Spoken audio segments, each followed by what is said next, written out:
बिस्मिल्लाहिर्रहमानिर्रहीम, अस्सलाम वालेकुम व्यूअर्स। मैं हूं हैदर हयात खान। आज के इस पॉडकास्ट में हम बात करेंगे ये जो एक बहस पिछले चंद दिनों से पाकिस्तान में हो रही है आईपीपीज़ के हवाले से कि आईपीपीज़ हमारे गले का तौक बने हुए हैं, ये इस कौम पर अजाब की तरह मुसल्लत हुए हैं। ये बेसिकली आईपीपीज़ हैं क्या? ये किस बला का नाम है?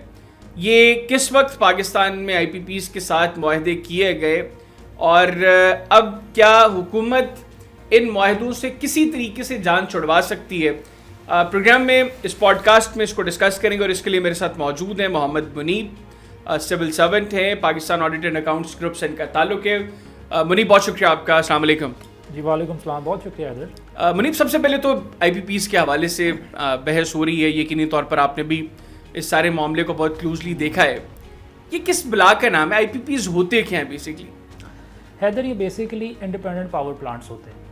94-95 में एक पॉलिसी बनाई गई कि हम लोग जो है, क्योंकि एक जो हाइडल जनरेशन होती है जो 94-95 यानी पीपल्स पार्टी के दौर में आप उसको स्पेसिफिकली कह लें कि क्योंकि हाइडल जनरेशन जो होती है जो पानी के ज़रिए या रिन्यूएबल एनर्जी रिसोर्सेज के ज़रिए उसको एक टाइम लगता था बनाने में, तो एक क्विक फिक्स एक अरेंजमेंट लाया गया जिसमें हमने फ्यूल के ज़रिए, फर्नेस ऑयल के ज़रिए एक इंडिपेंडेंट पावर प्लांट्स बनाए जिनके दो काम थे। एक था जनरेशन, इलेक्ट्रिसिटी जनरेशन, और दूसरा था इसकी लोड मैनेजमेंट। तो जिस काम के लिए ये इंडिपेंडेंट पावर प्लांट्स बनाए गए और फिर इन्होंने इनके ज़रिए कुछ कॉन्ट्रैक्ट्स किए गए, उन कॉन्ट्रैक्ट्स की बुनियाद पे इन्होंने 3 काम किए। एक, अच्छा नहीं, इंडिपेंडेंट पावर प्लांट्स से क्या मुराद है? यानी ये गवर्नमेंट ऑन नहीं करती?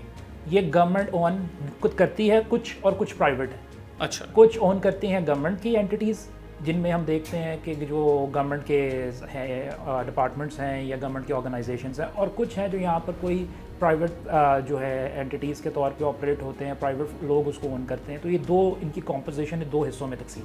यानी मतलब इंडिपेंडेंट से जो एक जनरली पर्सपेक्टिव लोगों का ये जाता है कि शायद ये सारे प्राइवेट लोग जो हैं वो ही इनको ओन करते हैं। इनको इंडिपेंडेंट इसलिए कहा जाता है क्योंकि उनको उस तरह का गवर्नमेंट का कंट्रोल नहीं है। ये एक प्राइवेट एंटिटीज़ हैं, ये एक प्राइवेट पावर प्लांट्स हैं जिनको गवर्नमेंट ओन है, लेकिन गवर्नमेंट की इनकी ऑपरेशनल मैनेजमेंट में उस तरह का कंट्रोल नहीं है। अच्छा, कॉन्ट्रैक्ट्स में है ये, यानी सॉर्ट ऑफ लीज्ड है। लीज्ड भी एक थोड़ा सा जेनेरिक वर्ड है, इसको ऐसा कर लें कि इनकी एक इंडिपेंडेंट अपनी एक वर्किंग है। अच्छा, जिनके साथ कॉन्ट्रैक्ट, ये कॉन्ट्रैक्ट बेस्ड। अच्छा, ये इसमें फिर किस तरह के कॉन्ट्रैक्ट्स होते हैं इन आईपीपीज़ के साथ? हुकूमत किस तरह के कॉन्ट्रैक्ट्स करती है? अच्छा, इसके लिए पहले ये समझे कि हमारा पावर जनरेशन का प्रोसेस फ्लो है क्या, यानी इलेक्ट्रिसिटी जनरेट कैसे हो रही है, वो ट्रांसमिट कैसे हो रही है, और वो डिस्ट्रीब्यूट कैसे हो रही है कंज्यूमर एंड तक। जो बिल हमें पहुंचते हैं वो डिस्ट्रीब्यूशन आखिरी फेज़ है। बिल्कुल ठीक। अब ट्रांसमिट जो जनरेशन हो रही है वो 2 से 3 तरीक़ों से हो रही है। एक हाइडल है, एक सोलर है, और एक आपके ये जो फ्यूल के ज़रिए आईपीपीज़ लगाए गए हैं। बिल्कुल ठीक। इनमें जो सबसे बुनियादी रोल है वो CCPA का है, यानी जो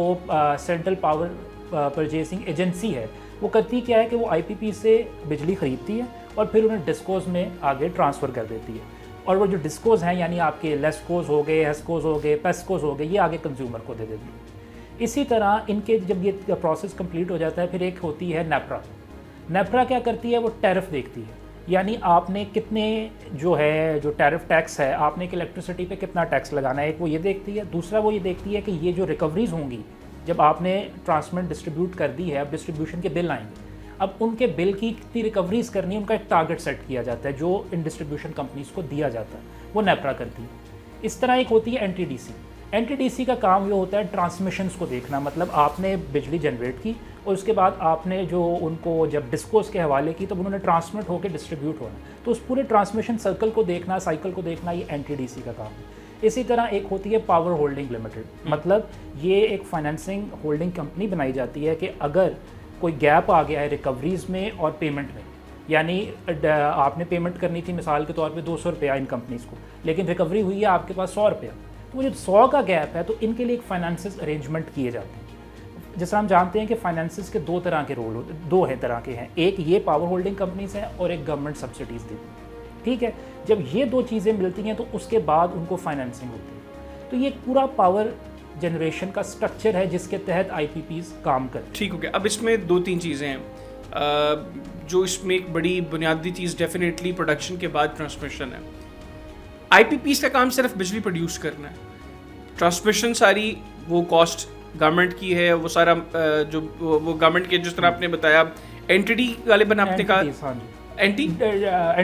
एनटीडीसी वो ट्रांसमिशन को सारा देखता है जो डिस्कोर्स के जरिए। अच्छा, अब जो मैंने पहले सवाल किया है कि बेसिकली गवर्नमेंट फिर इनके साथ जो मुआहदे करती है वो किस बुनियाद पे होते हैं? इन पावर प्लांट्स को खास तौर पे जो प्राइवेट पावर प्लांट्स हैं उनकी प्रोडक्शन में और उनके लगाने में हुकूमत किस तरीके से उनको हेल्प करती है? देखिए, इसकी दो तरह की कॉस्ट होती है ना। एक तो लगाने की ऑपरेशनल मैनेजमेंट कॉस्ट है, दूसरी जो कैपेसिटी पेमेंट्स में होती है।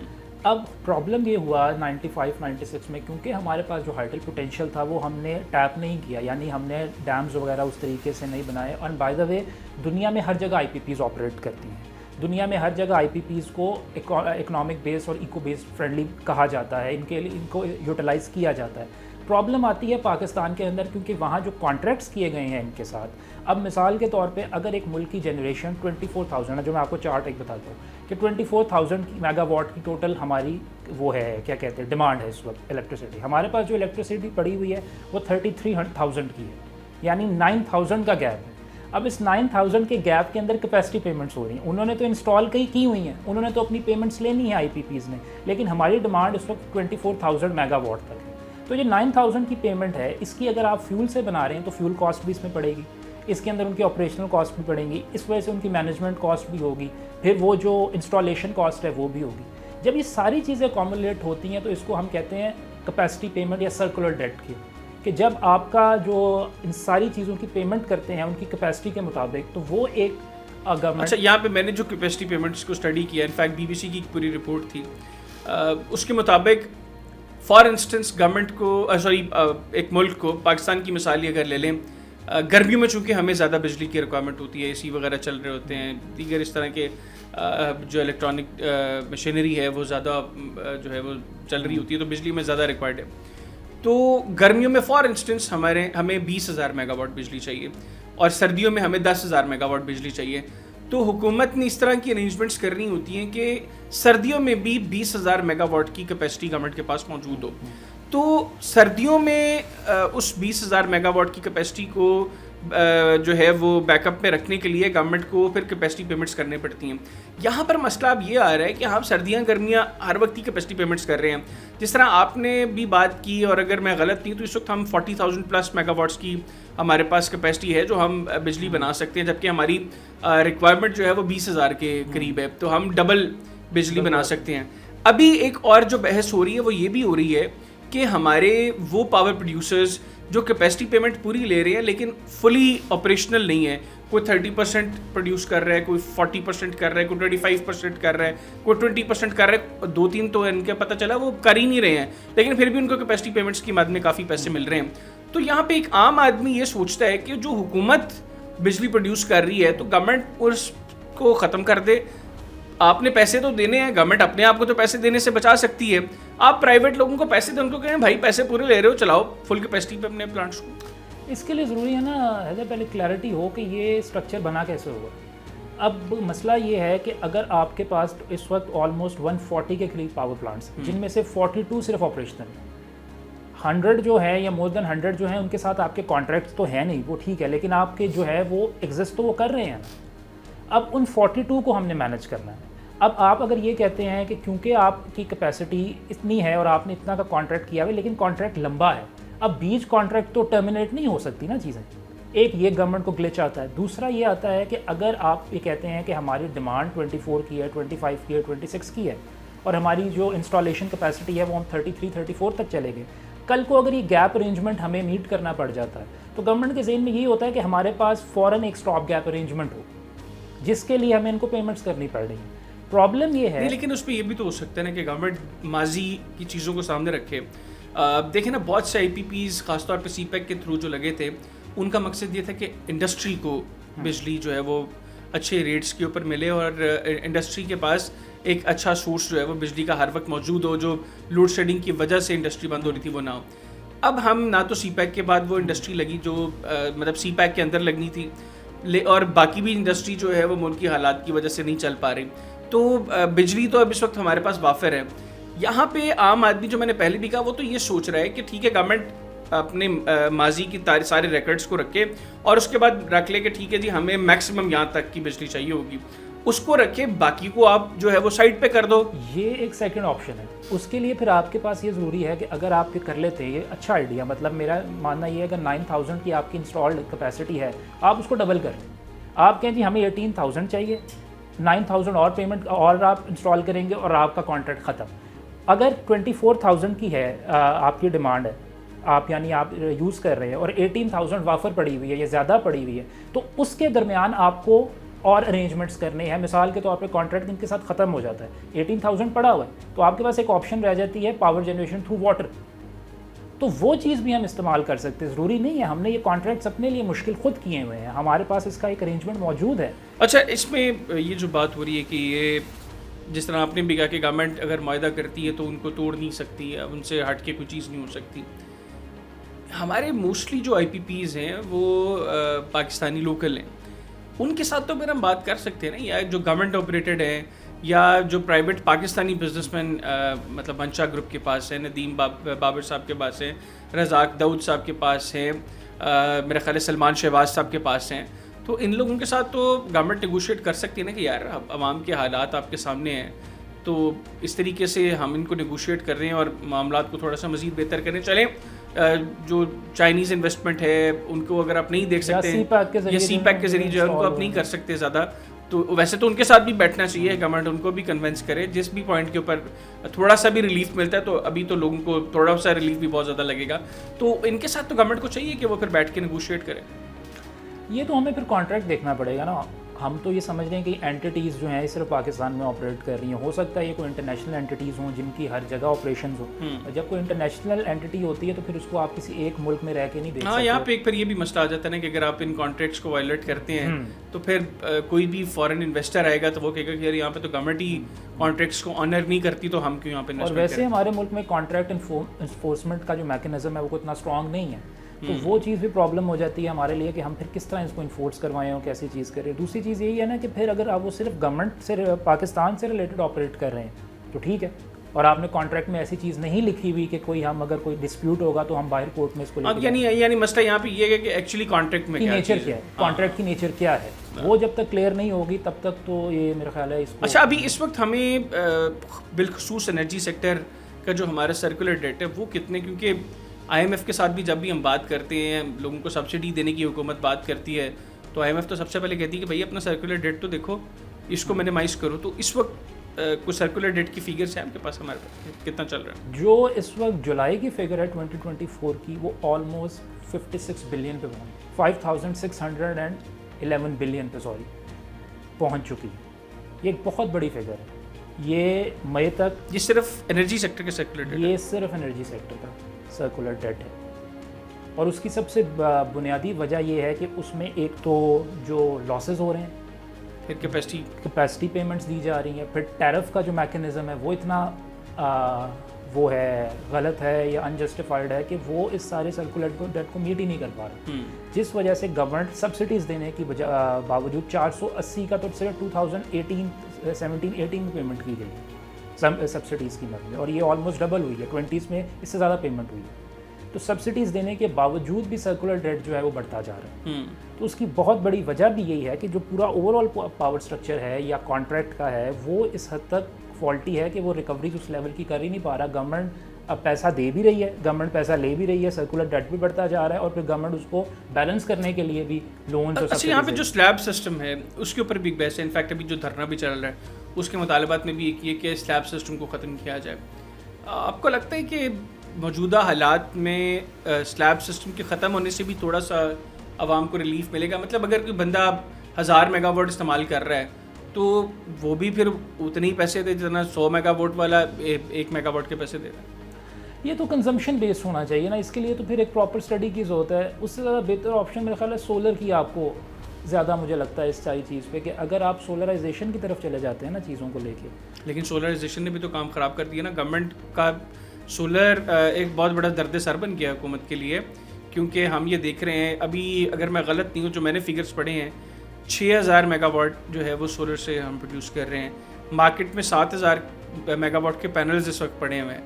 तो इसका मतलब है कि अगर हम वो 7000 भी ले आते हैं और ये 6000, हम 13000 नई बिजली पैदा कर रहे होंगे 13,000 मेगावाट, ऑलरेडी हम बिजली वाफर प्रोड्यूस कर रहे हैं, फिर उसमें हम 13,000 नहीं ऐड कर देंगे तो गवर्नमेंट तो फिर मजीद रेट्स ही बढ़ाएगी। नहीं तो हैदर वो क्वेश्चन भी तो मिल जाएगा ना हमें। हमारे पास क्या गारंटी है कि हमारी 24,000 से ज़्यादा डिमांड नहीं बढ़ेगी कल को। हमने ये चीज़ भी तो ज़हन में रखनी है ना कि अगर हमारे पास ये चीज़ें हैं, क्या कहते हैं 40,000, मैं कहता हूँ आप 7,000 और ले लें तो हमारी डिमांड 40,000 पे चली जाए, वो इंस्टॉल कैपेसिटी 40,000 पे चली जाएगी, तो हमारे पास फिर 16,000 एक्स्ट्रा आ जाएगा। लेकिन वो हमारे सिस्टम में मौजूद है, हमारे पास तो उसकी कोई गारंटी नहीं है कल को 24,000 से ज़्यादा मेगावाट हमारी डिमांड नहीं बढ़ेगी। हमने वो क्वेश्चन भी जहन में रखना है। इस वक्त सबसे बड़ी रुकावट क्या है आईपीपीएस के कॉन्ट्रैक्ट को ख़त्म करने में? लेकिन अब गवर्नमेंट थोड़ा सा तो डिस्करेज कर रही है सोलर्स को। फॉर इंस्टेंस आपकी अगर फुल लोड जो आपका है आपके मीटर पे वो 5 मेगावाट है तो गवर्नमेंट आपको शायद 7 मेगावाट तक की प्रोविजन दे रही है कि आप 7 मेगावाट तक का सोलर लगा लें। पहले तो लोग बहरहाल ये कर रहे थे ना कि एक ही बार बड़ी इन्वेस्टमेंट कर ली, फिर गवर्नमेंट को सोलर से बिजली बेची और अपने बिल्स को ज़ीरो करवा के गवर्नमेंट के खाते में आपके पैसे जो हैं वो पड़ते गए। तो इस वजह से भी अब खैर लोग सोच रहे हैं कि यार अगर ऐसे पैसे नहीं पूरे होने, 0-0 भी हो जाए तो कम से कम जो है वो थोड़ा ठीक है। लेकिन इसमें गवर्नमेंट थोड़ी सी पॉलिसीज़ टाइट कर रही है। शायद ये भी रीज़न है कि पहले गवर्नमेंट को अंदाज़ा नहीं था, जिस वक्त सोलर लगना शुरू हुए लोगों को गवर्नमेंट को अंदाज़ा नहीं था कि जिसकी लोड जो है वो 5 मेगावाट है वो 25 मेगावाट का सोलर लगा लेगा, तो वो तो 20 मेगावाट गवर्नमेंट के ऊपर बर्डन पड़ेगा ना, डेफिनेटली बर्डन पड़ेगा। फिर उनकी जो लोड एडजस्टमेंट का होता है वो सारे मामला वो भी होते हैं। फिर दूसरा ये गवर्नमेंट को पे करना पड़ रहा है ना फिर उसके अगेंस्ट, आप ये भी तो देखें ना। अच्छा, एक और बड़ा मसला आया है इसी हवाले से, ख़ासतौर पे लाहौर में मैं देख रहा था। इनफैक्ट मैं अपने इस ऑफिस की अगर बात करूँ तो 20 यूनिट्स एक्स्ट्रा चार्ज किए हुए थे मुझे। अच्छा, वो मैंने बाय द वे एक ग्रुप में देखा कि लाहौर के मुख्तलिफ बिल्स शेयर हो रहे थे, किसी में 12 यूनिट्स एक्स्ट्रा थे, किसी में 20 यूनिट्स एक्स्ट्रा थे, किसी में 22 यूनिट्स एक्स्ट्रा थे, मतलब हंड्रेड्स में नहीं, इसी तरह के फिगर्स थे। तो मैंने अपना भी बिल चेक किया तो मेरे भी जो पिक्चर दी हुई थी मीटर की और जो रीडिंग थी उसमें 20 यूनिट्स का फ़र्क था। तो इसमें भी अब गवर्नमेंट की तरफ से जो रेगुलेटर्स हैं वो थोड़ा सा अब मामला ख़राब कर रहे हैं कि अगर कोई बिजली चोरी कर रहा है और एक सर्टेन यूनिट के अंदर एरिया देखना है उन्होंने कि यहाँ पे इतने यूनिट्स की कंजप्शन है और इतने का बिल आ रहा है तो वो बाकियों को उधर डाल रहे हैं। ये भी खैर गवर्नमेंट कर तो जाती रही है लोगों के साथ। ये कंज्यूमरिज्म में ये चीज़ होती है क्योंकि हमारे यहाँ जो मैकेनिज़्म है, स्पेशली जो मीटर्स का मैकेनिज़्म है, वो तो बिल्कुल ऑब्सोलीट है ना। वो तो आप उससे एग्जैक्ट एक ही बार गवर्नमेंट पैसे लगाए, ज़रा अच्छे मीटर लगा ले, मीटर रीडर्स की भी ज़रूरत ना पड़े, आपके पास सारी चीज़ें यहाँ पर सारी चीज़ें रिकॉर्ड पे आ जाएं। ये तो फिर ओवरऑल हमारे मुल्क का ही मसला ना कि एक्चुअल ट्रू पिक्चर तो आती नहीं है। तो अब आखिर में मुनीब, क्या हम मुस्तकबिल करीब में IPPs से जान छुड़वा सकते हैं? इसको इस तरह कह लें कि हमें कोई इसका जो है ना एक ऑल्टरनेट प्लान देना पड़ेगा, क्योंकि हमें ये जो कैपेसिटी पेमेंट्स हैं इनके लिए हमें जो है बहुत से स्ट्रिक्ट मेजरमेंट्स लेने पड़ेंगे। कम से कम या तो हम उनको फ्रीज़ करें कि हमारी ये डिमांड है, ये आप इंस्टॉल कर रहे हैं, इससे डबल आप इंस्टॉल करें और उसके बाद आप बेशक अपना बैकअप कर लें। वो जो कल को अगर हमें बिजली बनानी भी पड़ेगी तो हमारे पास ऑलरेडी सोलर है, डैम्स की ऑप्शंस हैं और सारी चीज़ें हैं, उनको हम देख सकते हैं। दूसरा एक बहुत बड़ी चीज़ जो पूरे कॉन्ट्रैक्ट में है लेकिन हाईलाइट कम होती है कि वो जो उनको पेमेंट हो रही है वो डॉलर्स अमाउंट में हो रही है, वो डॉलर रुपये में हो रही है। वो डॉलर से मुराद ये है कि अगर आपका डॉलर आज 270 300 पे पहुंच रहा है तो आपने उसके मुताबिक इसकी पेमेंट करनी है। अब इसके दो हल हैं, या डॉलर प्राइस को फिक्स कर दिया जाए कि आपकी यही डॉलर प्राइस है, इससे ज़्यादा हम आपको पेमेंट, शायद बाजी में हुआ था ऐसा कुछ, हुआ था एक कोशिश की गई थी 2019-20 में गवर्नमेंट ने कोशिश की थी कि इसको फिक्स किया जाए या इसको रुपीज़ में कन्वर्ट कर दिया जाए। एक ये चीज़ की जा सकती है कि जब आप उसको रुपीज़ में कन्वर्ट करेंगे तो वो जो गवर्नमेंट पे करना कम पड़ेगा। दूसरा ये है कि एक कॉन्सेप्ट होता है EMO का, इकोनॉमिक मीटर ऑर्डर। ये इससे ये होता है कि आपने देखना होता है जो पावर प्लांट्स हैं वो इको फ्रेंडली कितने हैं। जितने इको फ्रेंडली होंगे, जितने रिन्यूएबल एनर्जी रिसोर्सेज को वो मीट करेंगे, उतना ज़्यादा उनको पेमेंट्स की जाएंगी। और तीसरा यस, जो आपने बात की कि जो इंस्टॉल करके जनरेशन में ऐड कर रहा है, पेमेंट उसको की जाए। जो आइडल पड़े हुए हैं उनके लिए उनसे जान छुड़ाई जाए, उनसे फ़ौरन कोई रीनिगोशिएट करके वो कॉन्ट्रैक्ट्स ख़त्म किए। बिल्कुल ठीक, बिल्कुल। बहुत शुक्रिया वनी, आपने बड़े अहम मौजू के ऊपर हमारे साथ डिस्कशन की। नाज़रीन, मसला गवर्नमेंट के एंड पे है तो आपके और मेरे एंड पे भी है। हमें भी अपनी रिस्पॉन्सिबिलिटी को समझना है और बतौर एक अच्छे शहरी अपना किरदार अदा करना है। बिजली चोरी करेंगे, कुंडे डालेंगे, फिर बर्डन कहीं ना कहीं से आपके और मेरे ऊपर पड़ेगा ही पड़ेगा। एक अपने इर्द गिर्द भी देखें, आपका कोई हमसाया बिजली चोरी कर रहा है, फौरी तौर पे कम से कम रिपोर्ट ज़रूर करें, क्योंकि आप रिपोर्ट नहीं करेंगे कल को आपने उसका बिल पे करना, इस चीज़ को जहन में रखें। बहरहाल इस उम्मीद के साथ कि गवर्नमेंट आवाम के हालात को देखते हुए IPPs के साथ मुआहदों को जो है वो रीनेगोशिएट करेगी और IPPs भी इसमें थोड़ा सा पब्लिक इंटरेस्ट को देखेंगे। मैं इजाज़त चाहूँगा। अल्लाह हाफ़िज़। पाकिस्तान